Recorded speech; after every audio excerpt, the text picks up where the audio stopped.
Hey, what's happening? So, I wanted to share a little bit about my latest biohack.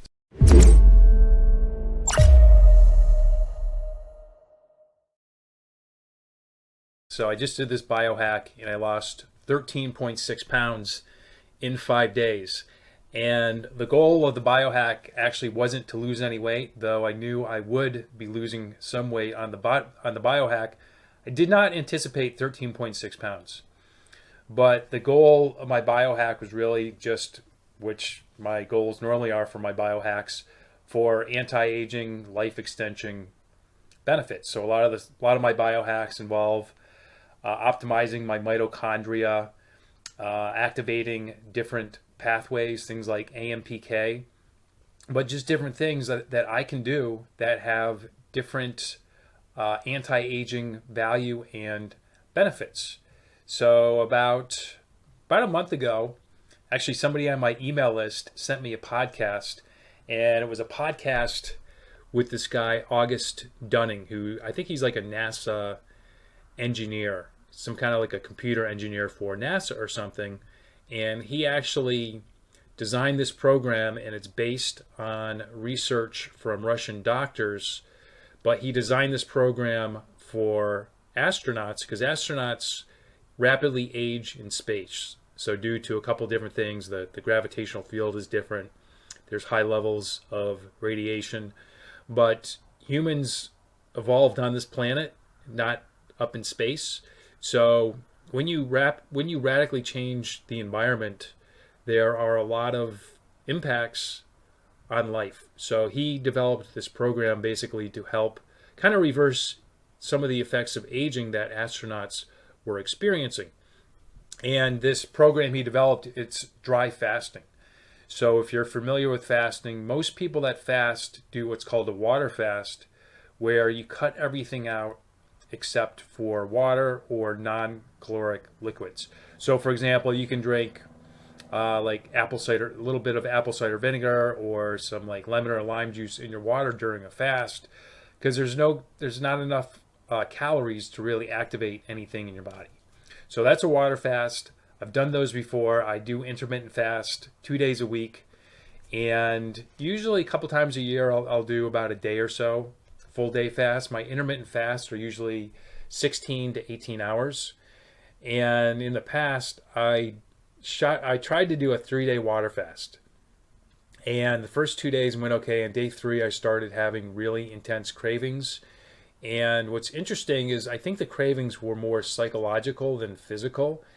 And I caved. So I made it, I think I made it like 2 days and like 18 hours. I was like 6 hours shy of the full 3 days. And I kind of regret caving in and not making it through. But I definitely made up for it in this latest fast. So a dry fast is when you don't consume anything. So no food, no liquids whatsoever. And you're not even supposed to brush your teeth because you're not supposed to put any external water or anything in your mouth because your mouth absorbs things. So you don't want to put anything in your mouth. So I watched this podcast about a month ago, or listened to the podcast about a month ago. Then I got this book by August Dunning, The Phoenix Protocol, and I read the book in about 2 days. It was really fascinating. I'll put a link in the description if you want to pick it up. And I was really intrigued by the book, but I wasn't ready to take the plunge yet and do a dry fast. And I actually did a dry fast about 2 years ago. Some people I know on Facebook were really big into it, and they were talking about it. And one of the guys really kind of pushed me and encouraged me to do it. And he's like, just do it for 24 hours. So I committed to doing a 24-hour dry fast, and I ended up going for 36 hours. And it actually wasn't that challenging. It was much less challenging than I thought, because I'm used to drinking water throughout my days, and lots of times I kind of feel this urge for thirst. But the thing is, if you push off that urge to drink, lots of times the cravings for water will go away. And I'm not encouraging you to consistently not drink water. I do drink a lot of water normally throughout my days, but sometimes if you're in good shape, if you're healthy, actually even if you're not healthy, because this protocol has cured people with cancer and diabetes and obesity and all sorts of different chronic diseases. But doing it for just short periods of time occasionally has a lot of benefits. So I was reading the book and I was really intrigued by all the benefits because they are all the things that I'm always doing anyway with all the different biohacks that I do. So some of the benefits are like a deep cleansing of your cells and pathogenic healing. So after, I think on day 4, there's this pathogenic healing where basically just stored viruses, bacteria, fungi in your cells from the lack of eating and water, that they're released into your body. So that really intrigued me. Extended autophagy. So a lot of the hacks I do are geared towards increasing autophagy. Autophagy is cellular repair, and basically it's taking out the cellular trash. So this is an extended autophagy, so you get even more of the benefits from doing this. Restored mitochondrial function. That's right up my alley. Most of the stuff I do is all geared towards my mitochondrial health. Regeneration of neurological tissue. So something else that I'm always working on for both me and my clients is improving the health of the brain and ensuring that I don't get a neurological disease and my clients don't get a neurological disease. So that was very appealing. Decrease in deuterium. So deuterium, if you don't know what deuterium is, it's an isotope of hydrogen. So hydrogen, it's, if you look at the periodic table, it's the smallest element. So there's 3 different kinds or 3 different isotopes of hydrogen. There's protium, which is light hydrogen, which is an electron and a proton. Then there's deuterium, and there's tritium too. Tritium's not in the body, so we're not going to talk about that. But deuterium is an electron, proton, and neutron. So it has twice the atomic mass of protium. And your body does have a use for deuterium, but when you get too much deuterium in the cell,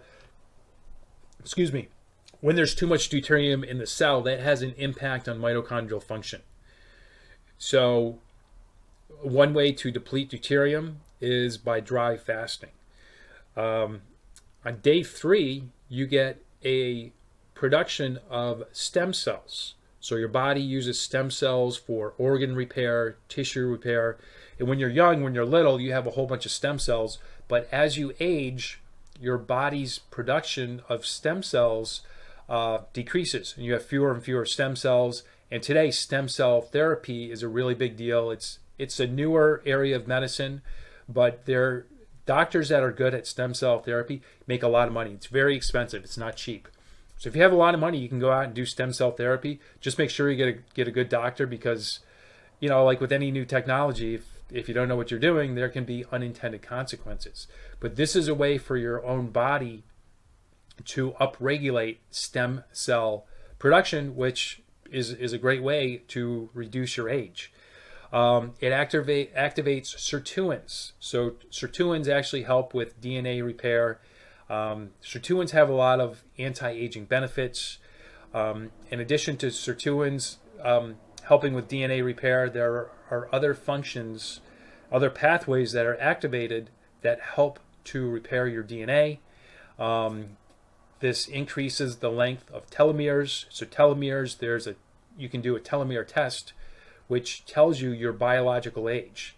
So if you have really good health and your telomeres are in good shape, your biological age is going to be less than your chronological age.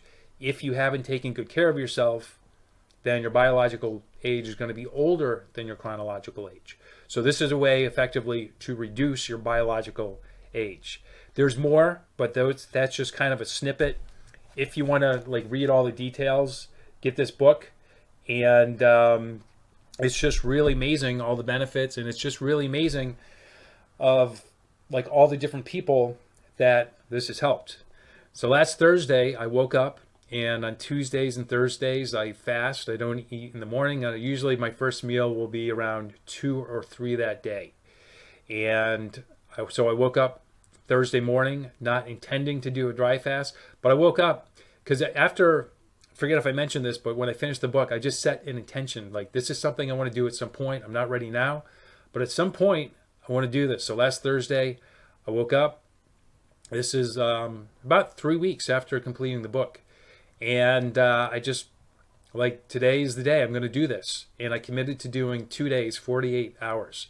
That was my goal. So my last bit of water, I ate the night before at around 6:30 or so. And I had water around 8:30 that night. And I went to bed, woke up, did not drink any water.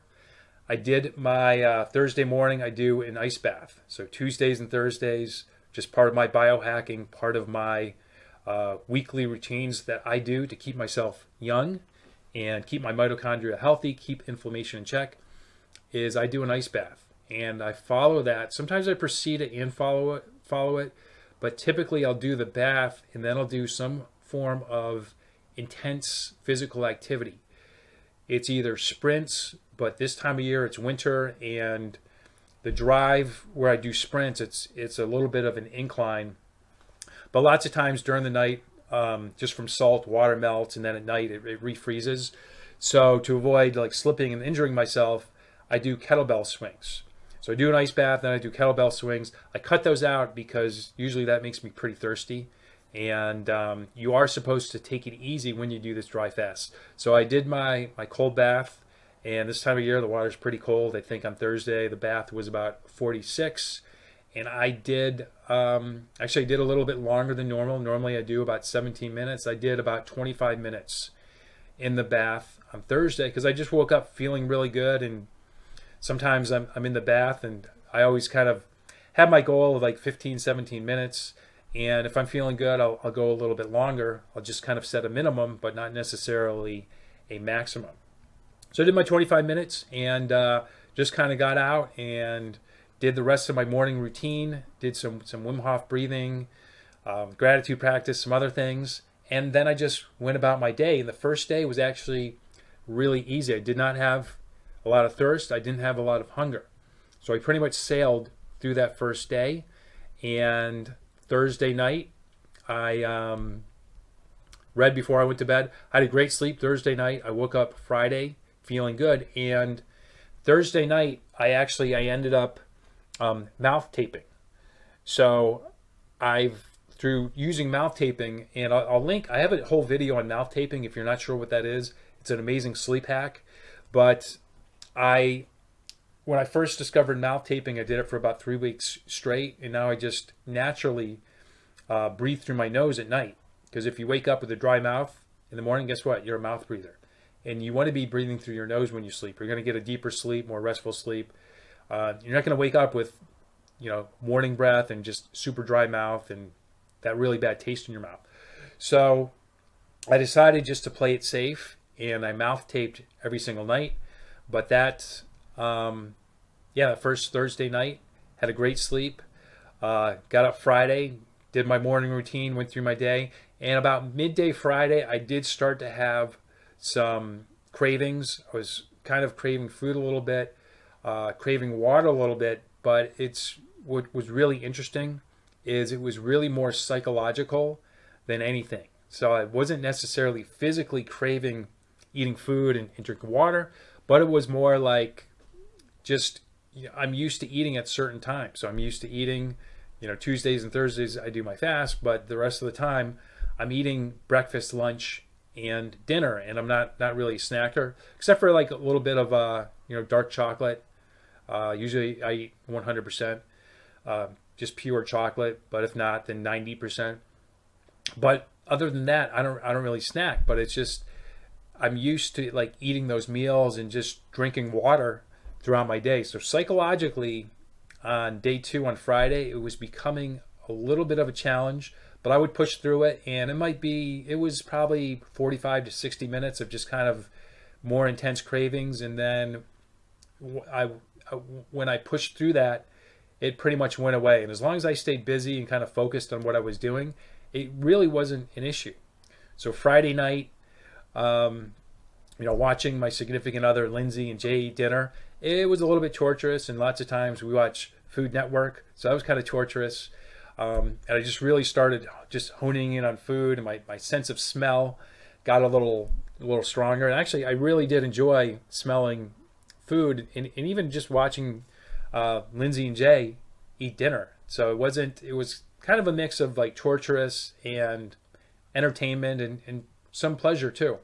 So Friday night, I went to bed, had a great sleep Friday night, slept really soundly, and I don't think I woke up once. And got up, watched the sunrise, and on Friday morning when I got up, I wasn't thirsty. My mouth taped again, but psychologically, I really started to crave food and drink again, and I was feeling just kind of a little bit lightheaded, a little bit weak. My resolve was starting to kind of weaken a little bit, and at this point, I was on day 3, so I had committed to 2 days, and at the end of my second day, I said, you know what, I'm going to sleep through the night, because 9 p.m. was going to be 48 hours. So I said I'll sleep through the night and at least do until 9 a.m. the next morning, so I would get 2.5 days. But I woke up, I was feeling well enough to commit to doing the rest of that day and pushing through to go for 3 days. So throughout that day, I did have a higher sensitivity to cold. I was feeling much more cold than normal. I had to, put on a hoodie inside, and normally my apartment's pretty cold, but I usually don't get cold. If I do, I'll just crank out some pull-ups or something. But I just kind of went with it. So I've got some notes here just because I was tracking things when I went through this. So Saturday pretty much went through without incident. That night when I was trying to go to sleep, I had a really hard time falling asleep. And I was starting to get really restless, really bored. I was reading a novel, and in this novel, just every time they mentioned food, where normally I don't think it would really kind of register with me, but I was just noticing like every time they talked about food or drink, and it just really made me realize how prevalent food and drink is in every aspect of our society. It's everywhere, and like normally if you're not looking for it, you're just kind of used to it. But when it's brought to your attention because psychologically you're craving these things, you realize it's literally everywhere you look.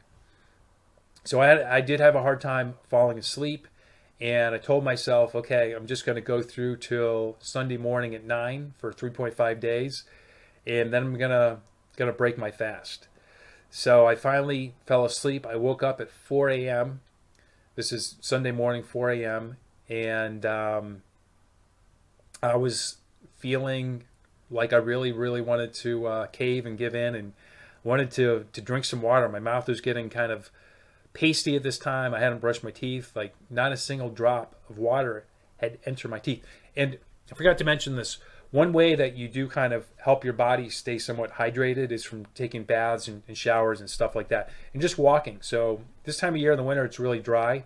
So I don't think my skin's absorbing that much moisture from walking, but I was taking showers, and Saturday, I did an Epsom salt bath. I did another Epsom salt bath on Sunday, and those certainly helped. But I woke up Sunday real early, just kind of restless. So I read a little bit, and I fell asleep for a little bit, and then I woke up, watched the sunrise, and that kind of almost gave me a second wind. I felt a little more reinvigorated to keep on and keep on pushing on. So I told myself, all right, I'll break my fast tonight.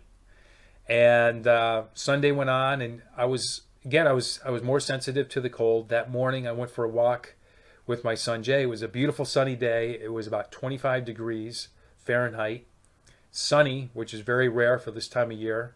25 actually is actually kind of warm compared to how it's been. It was a pretty cold February. March has been a little warmer, but I was definitely much colder than normal. I just had a hoodie on, which is normally more than enough for me. And I was walking with Jay, and I was kind of hoping he would tell me he had enough, but he's like, Dad, I'm getting cold. I'm like, okay. So we were about a half mile into our walk, so we turned around, went back to the car, and we were just hanging out because Lindsay was busy doing stuff, and we watched The Sound of Music, which I hadn't seen it since I was a kid. Really great movie, but again, I was really drawn to like the scenes where they would show food, and there was this one scene in the movie where they were drinking pink lemonade, and there's a fair amount of drinking in the movie, and I think they were kind of there's kind of hinting that it'd be a lot nicer if there was something else in the lemonade, like if it was like a spiked lemonade or a hard lemonade. But I was just really fantasizing about drinking just cold pink lemonade, and it sounded like the most amazing thing to me. So I hung out with Jay for a little bit longer. Then Lindsay took him over. I did some work, and Sunday actually I got really busy doing some work. I was really focused. I felt super clear. And when I got focused on something, it kind of took my mind off drinking and eating. And I committed to, like, okay, I'm going to push through Sunday and I'll break my fast tomorrow. So that would be 4 full days. And another thing I did to stay motivated is I was reading this book for all the benefits. And like on the third day, that's when you get this release in this production of new stem cells. So in the beginning, I was like, 2 days, you get some benefits from 2 days, but a lot of the magic really happens on the third day. And then on the fourth day is when you get this thing with the pathogenic healing. And the book says like a lot of people will have a fever or something. I didn't have any fever, but so I pushed through on Sunday was the fourth full day. And there's some stuff that happens on day 5 as well. So I didn't do a full 5 days, but I did 15 hours into the 5th day. So I did get some of those benefits. But reading the book kind of throughout this really helped keep me motivated and just push me to keep on going on. So Sunday night, I pushed through. Again, it was hard to fall asleep Sunday night. And throughout the day, there were periods of intense cravings, but I pushed through. There were periods of just feeling kind of lightheaded and dizzy. It was hard to fall asleep Sunday night. I woke up at 3 a.m. on Monday morning, and I read for a bit, fell back asleep at some point, actually woke up just before sunrise, watched the sunrise, and I was feeling pretty good, but I was still like, I was feeling a little bit good, but not good enough where I was like, okay, I'm going to push through Monday. So I was going to stick with breaking my fast at noon that day, because that would be 4 days and 15 hours. So around 8:30 in the morning, I started, my mouth was super dry, and I was just, it was pretty challenging. So I pushed through till 9, because that was a full 4 days and 12 hours. And I took a sip of water, swished it around, and spit it out, just because my mouth was so dry. I hadn't brushed my teeth. It's kind of gross or anything. Oh, also something kind of interesting. When I woke up at 3 a.m. Monday morning, I had to pee really bad. And I was, throughout this thing, I was peeing, because if you watch my videos on mitochondria, or if you know about mitochondria, your mitochondria make 3 things. ATP, which is your currency of energy, but they also make carbon dioxide. So you breathe in oxygen, you exhale carbon dioxide. The third thing they make is water. So after 12 hours of not eating, your body burns through all the glycogen, and it has to turn to your fat for fuel. So when your body is burning fat, it's actually making water when it burns your fat. So I was peeing not as much as normal, but I was peeing 3 times a day. Every morning I'd wake up, had to take a pee. Usually like midday I'd have to take a pee. Before I went to bed at night, I would take a pee, which is quite a bit less than normal, because normally I'm drinking a lot of water, so I'm peeing pretty regularly. But I was peeing the whole time. But on this last day that I fasted, I was up at 3 a.m., had to pee pretty bad, and then I did another pee right before I watched the sunrise. So anyway, I was super thirsty, pushed myself till 9. I kind of swished some water in my mouth, spit it out, because my mouth was so pasty. And I pushed through till noon, and I went shopping before then. I went to the grocery store. Probably not the best idea, but I got like 3 different kinds of water. I got a Saratoga, Saratoga is like 3 hours from where I live. They have natural springs there. So I got one of those waters, which I haven't drank yet. I got like a Toco Chico or something like that, but it's a carbonated like grapefruit seltzer. But what I ended up drinking was, I had a Smart Water, which I put in the freezer. And this is a little hack for deuterium depletion. Smart Water is, for the money, it's the lowest deuterium water you can buy if you don't want to spend a lot of money on deuterium depleted water. It's 130 parts per million, which if you look at like like an Evian or a like Green Mountain Springs, I think it is. Those are around 145. So Smart Water is 130, and when you freeze it, what happens is the deuterium freezes before the other water. So if you put it in the freezer for a little bit, some of it will kind of freeze up, and the water that doesn't freeze up, that's going to be lower in deuterium. So that probably brings it down to like 115, 120. I drank that. It was ice cold. It was the most amazing tasting water in the whole world. It was so pristine, and it felt amazing drinking water after 4.5 days. So I drank some water. I did take about a half teaspoon of Celtic sea salt. I took some fulvic ionic minerals, a little bit of iodine. I took some resveratrol. Because another benefit of this is you get an upregulation of NAD positive. Resveratrol is just another way to help with that. It's also an antioxidant as well. So, I did some resveratrol, and I just hydrated for the rest of the day. And then that night for dinner, I wanted to go a full 5 days of not having any food. So I did have dinner that night. Lindsay made me a ribeye and purple potato mashed potatoes. Both were amazing. My stomach did not shrink at all. I kind of expected, and the book says, so the full protocol in the book is 7 days if you're relatively healthy. If you have like a chronic condition, it's 11 days. But in the book, it says if you go 7 days, you really have to ease back into eating because your stomach and your intestines shrink. I didn't feel mine shrunk at all. And I had my normal appetite. The food tasted amazing. I probably could have eaten more. The steak was probably about 3/4 of a pound. Maybe not quite three, maybe like 0.6 pounds. Could have been about 3/4. It was a good sized steak. Had a good mound of the mashed potatoes. I certainly could have had more, but it was very satisfying. It felt amazing, and it was a good experience. I'm really glad I did it. I did weigh myself right before I broke my fast. So right before I actually drank water, I did pee once more as a small pee, and my starting weight was 180.4. My finishing weight was 166.8 for a total loss of 13.6 pounds. My starting body fat was 14%, and my finishing body fat was 11%. The next day, I weighed myself after drinking quite a bit of water, having that ribeye. The next morning, after I did my morning pee, I was 172.8. I was 172.8.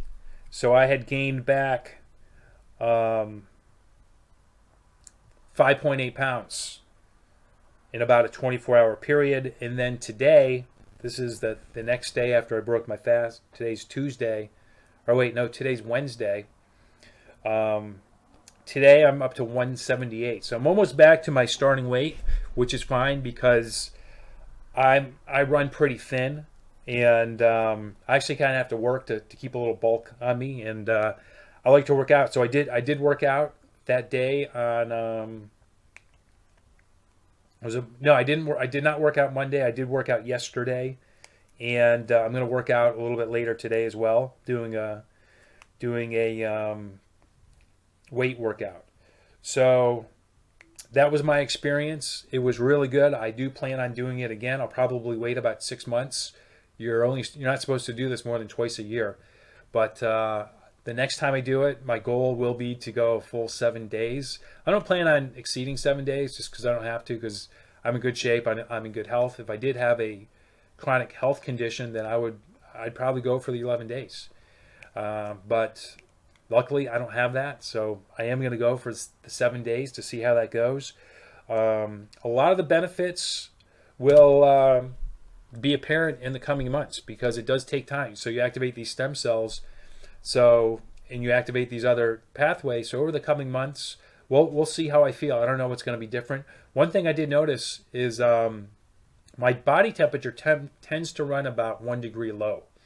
And I did my temperature this morning because, for my son to go to school, we have to take his temperature every morning and fill out this online form.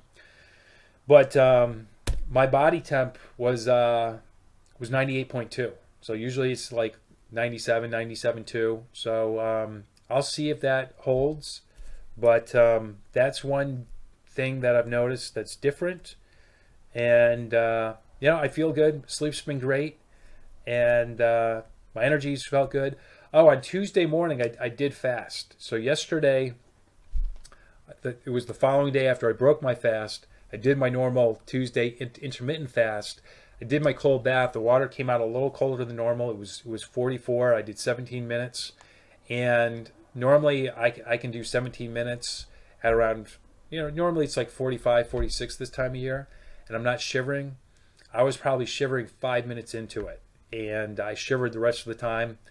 So I do another cold bath. Today's Wednesday, Thursday. Tomorrow morning I'll do a cold bath. So we'll see how that goes. We'll see if I'm more sensitive to the cold or not. But that's my experience. So if you're thinking about doing this, then ease into it. I don't recommend doing 4.5 days right at the start. But start off with 24 hours, and then from there you can do 36 or 48 hours, and you can ease your way up. But if you want to learn more about it, read this book. You can Google his name and find his podcast where he talks about it. And if you do it, or if you've experienced this before, let me know. And I'll see you real soon. Be well.